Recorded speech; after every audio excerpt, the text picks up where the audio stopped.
Bread arrives at 07:115 hours.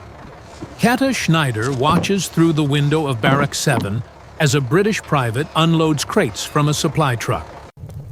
His breath visible in the February cold. It's real bread. She can smell it from here. That unmistakable yeast and wheat scent she hasn't encountered since 1943. The private stacks the crates carefully.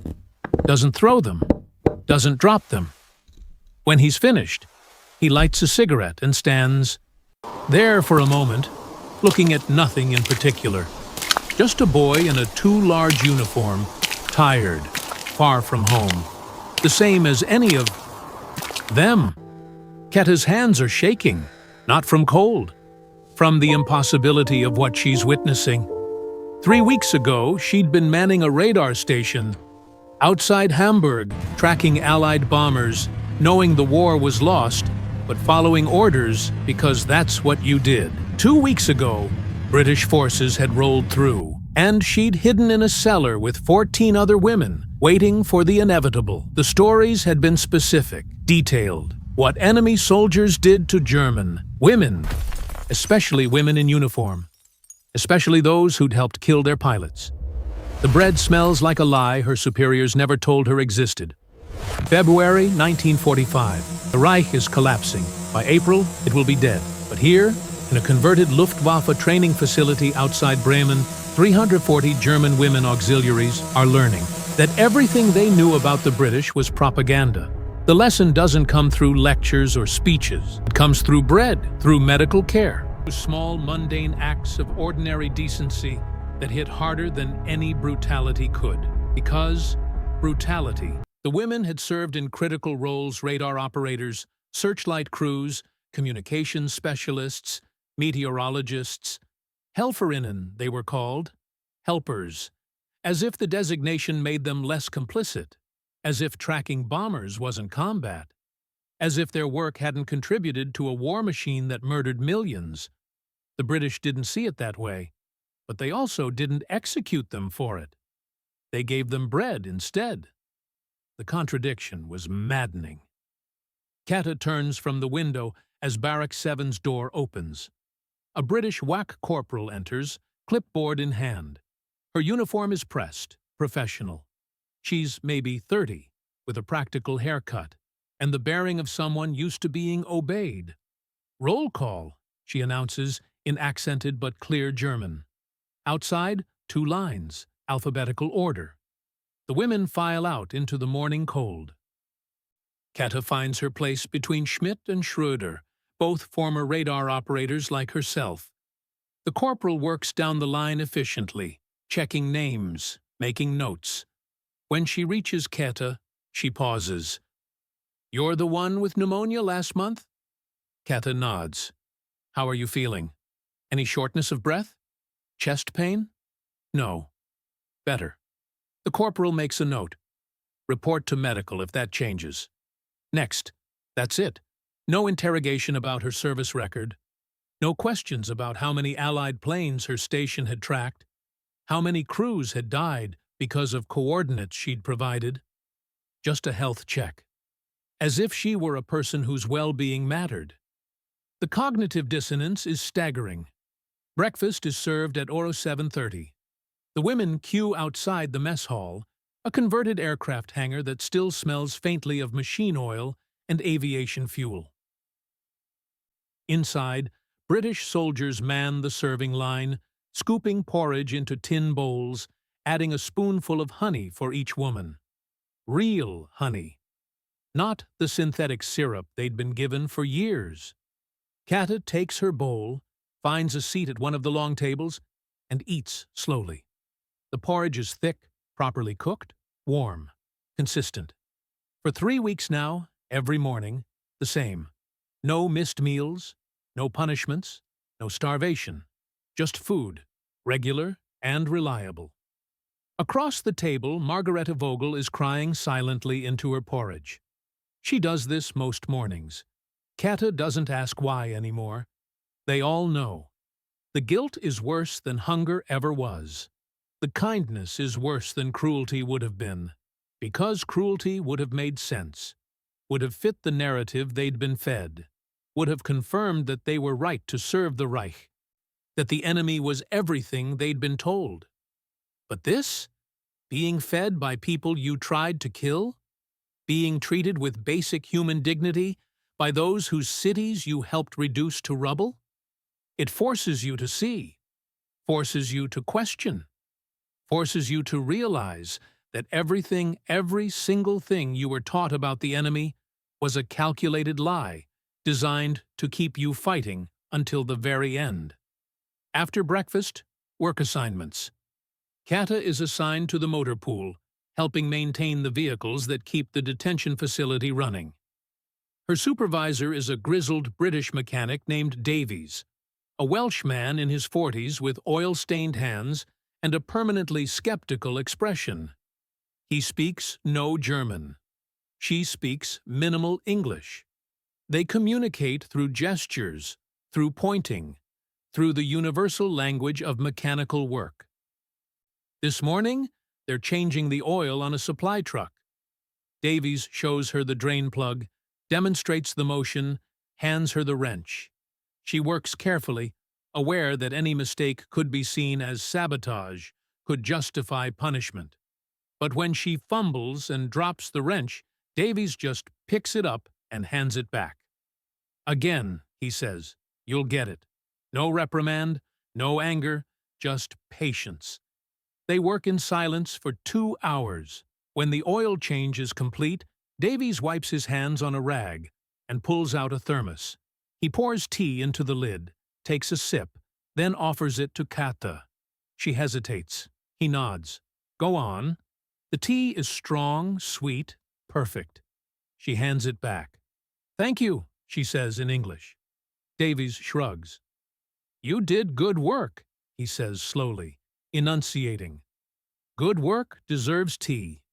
It's such a simple transaction. Labor for compensation.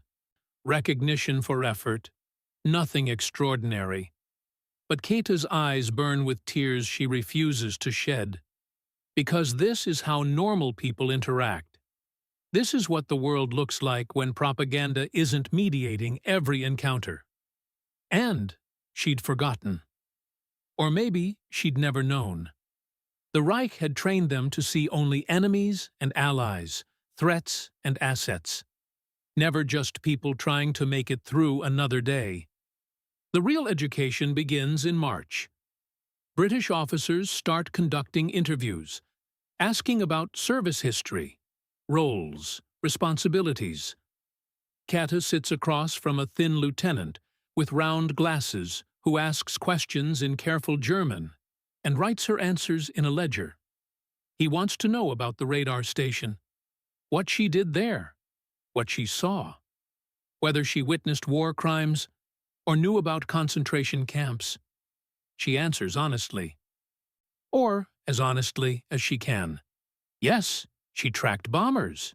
Yes, she provided targeting data. No, she never questioned orders. No, she didn't know the full extent of what was happening in the camps. She'd heard rumors. Everyone had heard rumors. But rumors weren't the same as knowing, and not knowing had been easier than asking. The lieutenant writes it all down without expression. When he's finished, he looks up. You understand that what you did contributed to the deaths of Allied airmen? Yes. And you understand that Germany committed atrocities on a scale unprecedented in modern warfare? I'm beginning to. The lieutenant closes his ledger. You'll be shown documentation in the coming weeks. It won't be pleasant, but you need to see it. All of you need to see it. He's right. It isn't pleasant. The screenings begin in late March newsreel footage from liberated concentration camps, photographs, testimonies. The British don't force them to watch, but they strongly encourage it. Most go. Some walk out. Kata stays for all of it, forces herself to see every image, hear every account. This is what we served, she thinks. This is what our labor supported, not some abstract war effort, not defense of the homeland. This, murder on an industrial scale. After one particularly harrowing screening, an elderly British chaplain speaks to the assembled women. "Many of you claim you didn't know," he says in accented German. Perhaps that's true. Perhaps you didn't know the full extent. But you knew enough. You all knew enough. The question now is what you do with that knowledge. Kata walks back to Barrack 7 in silence with the other women. Nobody speaks. What is there to say? Sorry doesn't cover it. Sorry doesn't bring back millions of dead. Sorry doesn't erase complicity. The British seem to understand this. They don't demand apologies or confessions of guilt. They just show the evidence and let it speak for itself. The punishment is knowledge. The sentence is living with it. April brings warmer weather and news of Germany's total collapse. Hitler is dead. The Reich surrendered unconditionally. It's over. The women receive the information with a strange numbness. Relief mixed with grief, mixed with exhaustion. Everything they believed in, everything they sacrificed for, revealed as a monstrous lie. And now what? Now they're prisoners of people who should hate them, who have every right to hate them, but who instead give them bread and tea and medical care, and treat them like human beings deserving of basic dignity.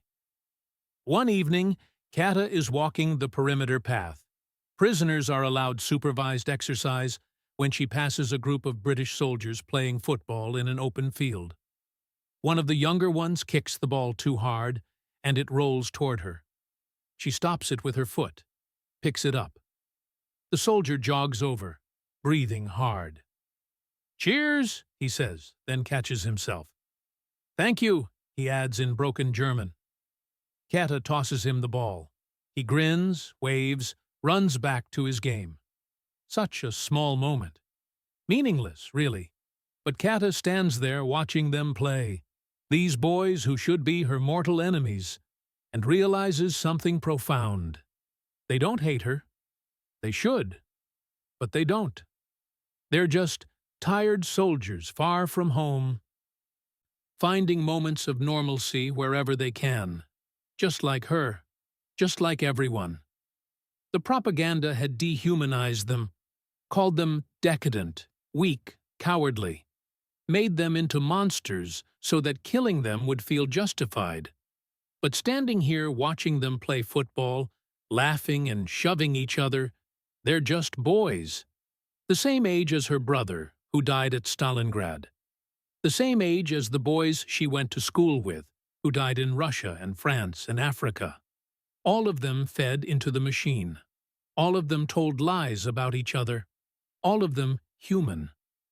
By May, the facility has settled into permanent routines. The British have established a re-education program, classes on democratic principles, on human rights, on what went wrong and why. Attendance is mandatory. Kata sits through lectures on parliamentary democracy and the rule of law, on freedom of speech and press, on concepts that seem theoretical and distant. But gradually, something shifts. She begins to understand that these aren't just abstract ideas. They're guardrails, systems designed to prevent what Germany became. Not perfect systems, the British lecturer is honest about that, but systems that at least attempt to constrain the worst impulses of power. What happens to us now? Margaret asks one night in Barrack 7, after lights out. Do they send us home? Do they put us on trial? Do we rot here forever? Nobody has an answer. The future is opaque. Germany is being divided into zones. Infrastructure is destroyed. Millions are displaced. Going home might mean returning to rubble and ruin, to a country that no longer exists. Staying means remaining prisoners, dependent on the very people they'd tried to destroy.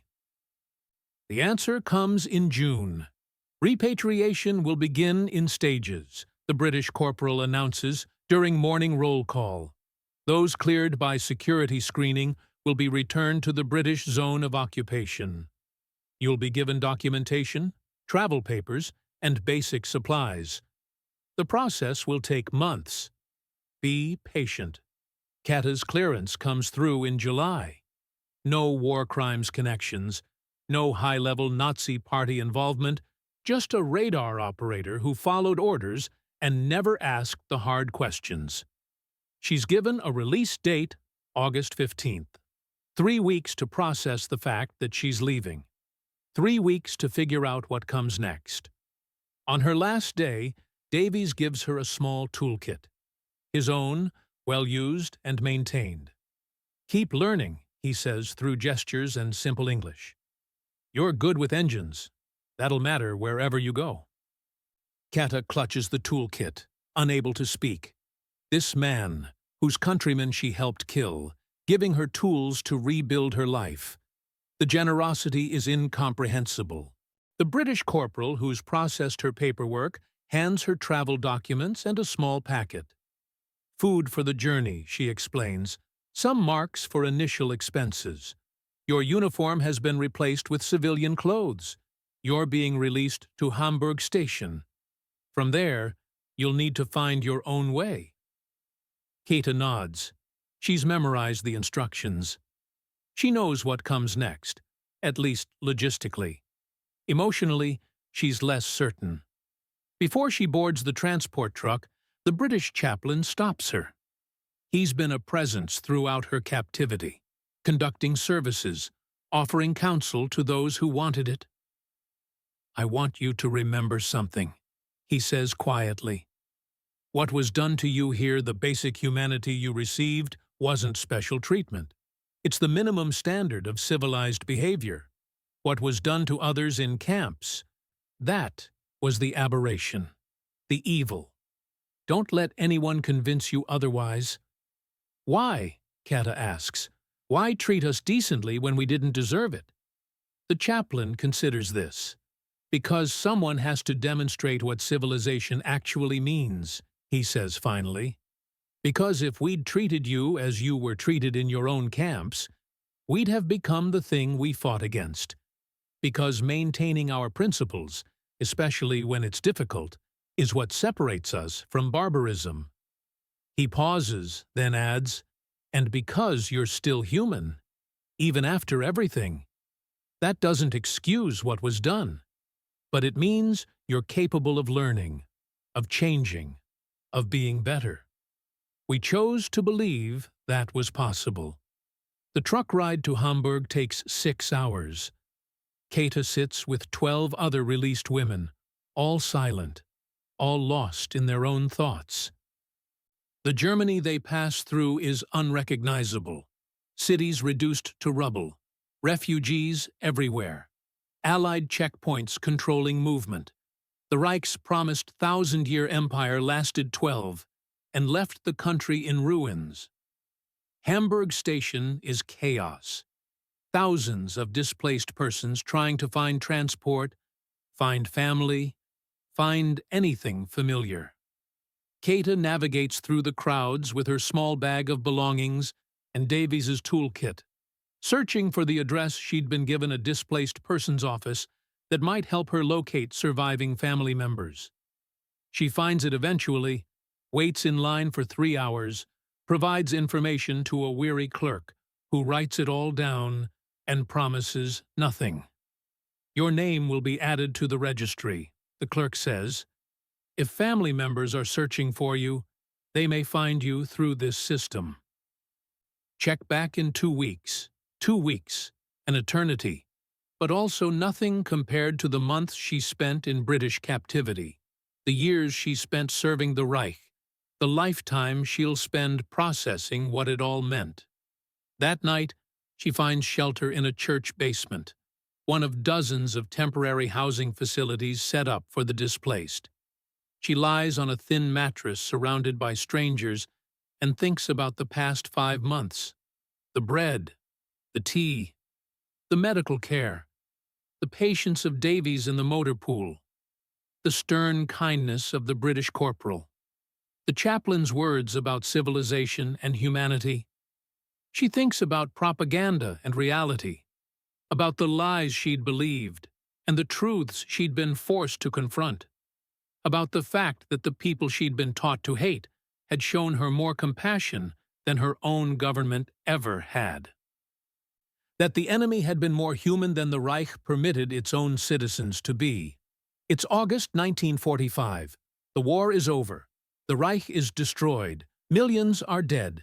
And Käthe Schneider is lying in a church basement in Hamburg, clutching a toolkit given to her by a Welsh mechanic whose comrades she helped kill, trying to figure out how to live in a world where everything she believed turned out to be a lie. But she learned something in those months of captivity, something that will stay with her for the rest of her life. That how you treat people, even your enemies, even those who've done terrible things, matters. That maintaining standards of basic human decency, when it would be easier to abandon them, is what separates civilization from barbarism. That small acts of ordinary kindness can be more powerful than any violence. The British could have brutalized them, could have starved them, beaten them, executed them. Many would have said it was justified, but they didn't. They gave them bread instead. They gave them medical care and work and basic dignity. They demonstrated, through daily actions rather than speeches, what it means to hold on to your humanity even when everything would excuse letting it go. Years later, when people ask Käthe about her time in British captivity, she'll pause before answering. Because how do you explain what it meant? How do you convey that being treated with basic decency by people who had every reason to hate you changes something fundamental in how you see the world? She usually settles on something simple. They treated us like humans, when they could have treated us like monsters, when many would have said we deserved worse. They chose differently. That choice mattered. Not because it absolved guilt or erased crimes or made everything okay, but because it proved that even in the aftermath of history's darkest chapter, some people chose to demonstrate what civilization actually requires. That someone had to show that humanity doesn't end at the border of nationality. That enemies can still be people. That small mercies matter. It started with bread. It ended with understanding.